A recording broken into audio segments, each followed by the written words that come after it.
once the reports are done, we have analyzed our data, we have now we have to run our reports. We have to schedule how our reports should be presented. Some reports, they are required to be presented maybe after 1 month. So we have to schedule all these things, that how should our reports, at what point of time our reports should be generated. So scheduled reports, they are the reports that start automatically at a defined point of time. At a particular point of time, they will automatically be represented to you. That is why they are called the scheduled report. These are the reports. There are certain reports which the user wants to run by himself. That when I click on this data, so that report should be run. But there are certain reports which are scheduled. They will be automatically generated after the point of time that you have put in for. They run in the background and you can view the results later. For example, you can define that a report that strongly affects the system performance, it is to run only at night when no one is working with the system. So that is one example that can be used by the technical people.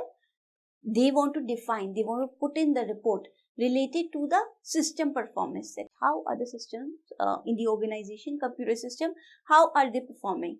So at daytime, we do not want this report to appear. We want when the systems, they are not being worked on, they are not being worked on, at that point of time, these reports should be generated. They should be generated at night time when no one is working on the system. So that is one form of scheduling these reports. After a report is created, you may schedule the report to run at the regular interval. So how can we do this? How can we do this scheduling of the report? So there are certain steps that we have to perform on any business intelligence tool to run our report, to schedule our report. What are these steps?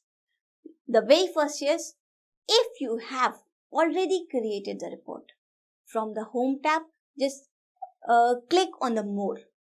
So schedule under the report you want to schedule. That means if you have already created a report for it, so you will be provided at the home tab and you have to just click on the more button.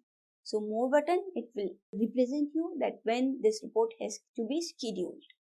Second step, in the schedule report job tab, select the schedule tab to create a job. That means when is this report to be generated. Now in the third step, select the frequency from that drop down list. You will be provided with a drop down list. Like this report, it should be generated after 2 hours, after 24 hours, after 5 days, after 10 days, like how. All the frequencies will be provided to you in the drop down list. So you have to select the start time and if given the stop time too. You want to see that from today I want this report to be generated after every 15 days. So you have to write down the start time for that and till how many days this should happen. For 1 month, for 5 months, for 6 months, like for a year, till what time. So you have to determine, you have to write down the stop time of that report also. Then the fifth step, if you want to conditionally execute the report, so select the user trigger checkbox and specify the relevant data model. There are certain options, many more options which are being provided to you today. That means if you want to conditionally execute the report, you want to put certain conditions that if this is the output, that means if you want to see the system's performance, the report of the system related to the system performance. We do not want it to be generated every night.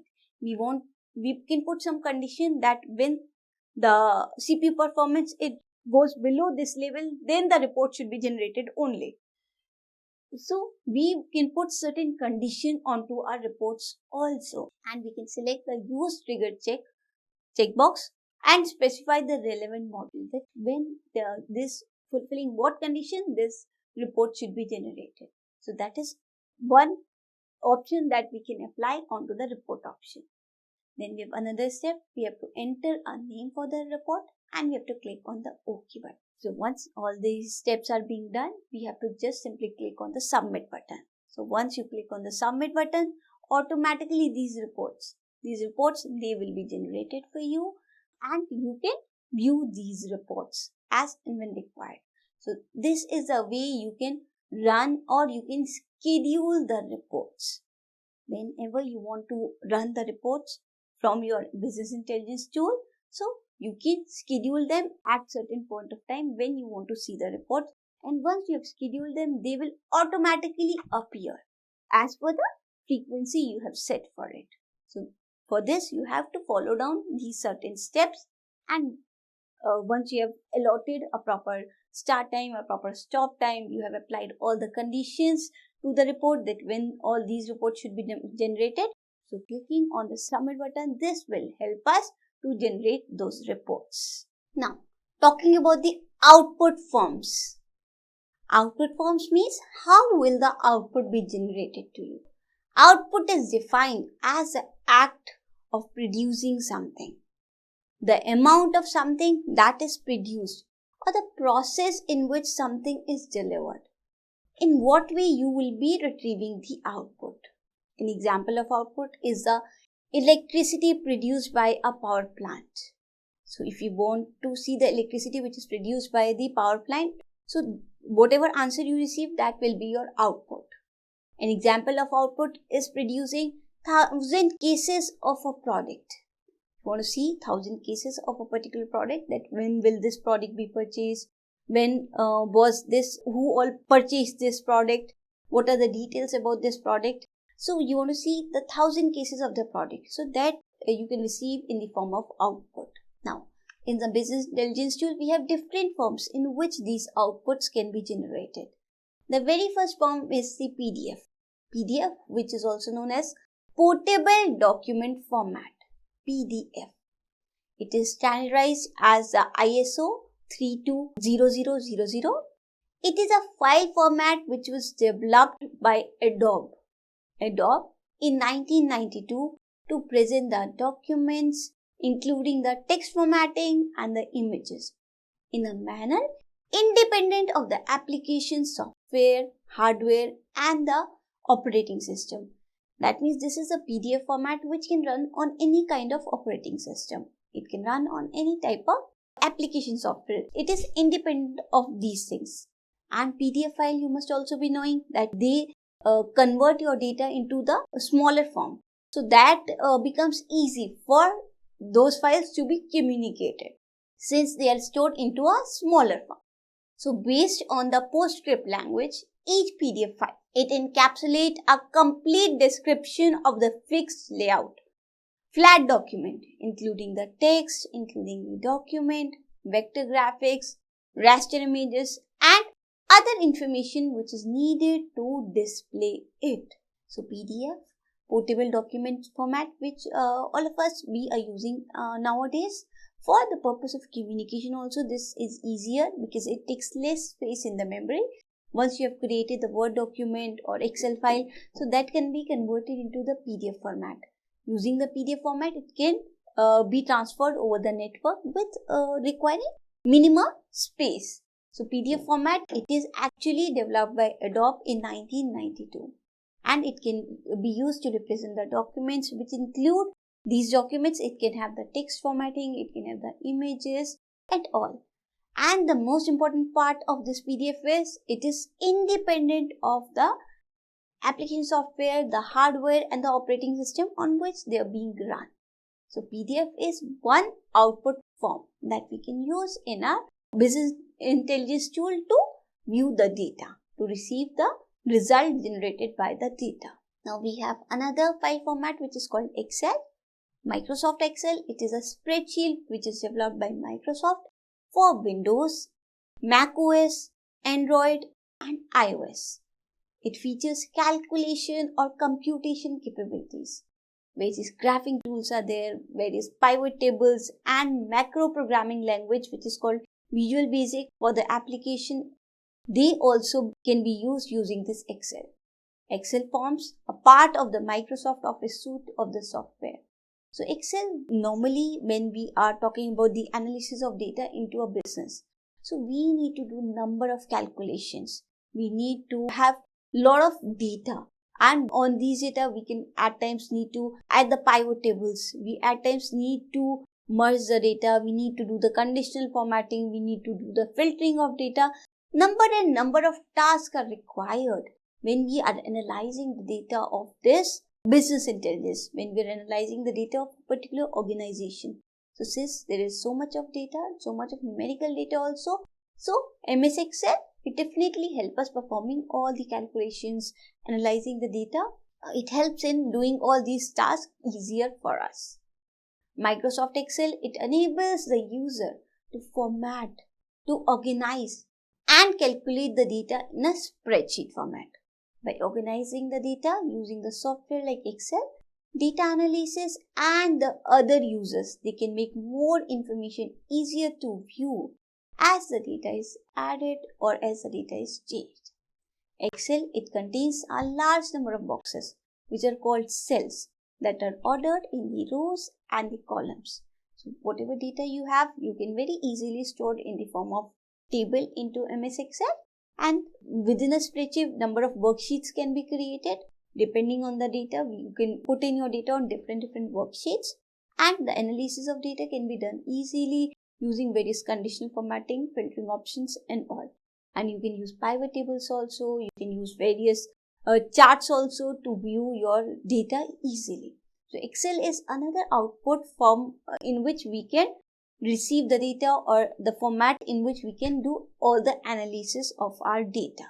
Then we have another format which is known as CSV, a comma separated values file. It is a delimited text file that uses a comma to separate the values. It is a file of a specific format. The format is, it uses a comma to separate all the files, that is to separate all the values. That is why it is called CSV, comma separated values. Each line of the file is a data record, and each record, it consists of one or more fields which are separated by the commas. So the use of the comma as a field separator, it is the source of the name for the data file format. Since we have different records into particular file, and these records, they may be containing different fields. Fields here means they will be containing different features. Like if we are talking about a product, so the features that it can have is the color, the size, the shape and all. These can be the features. So these features, they are stored into the CSV format. If we do, they will be stored by separating them with the help of commas. So that is why the name has come from there.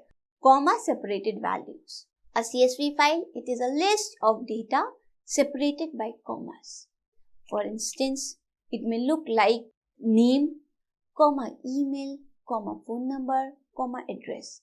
Example, comma example at example.com, comma 555555555, comma some example, comma address. So all these values which are being stored related to a particular record, they will be all stored by separating them with the help of commas.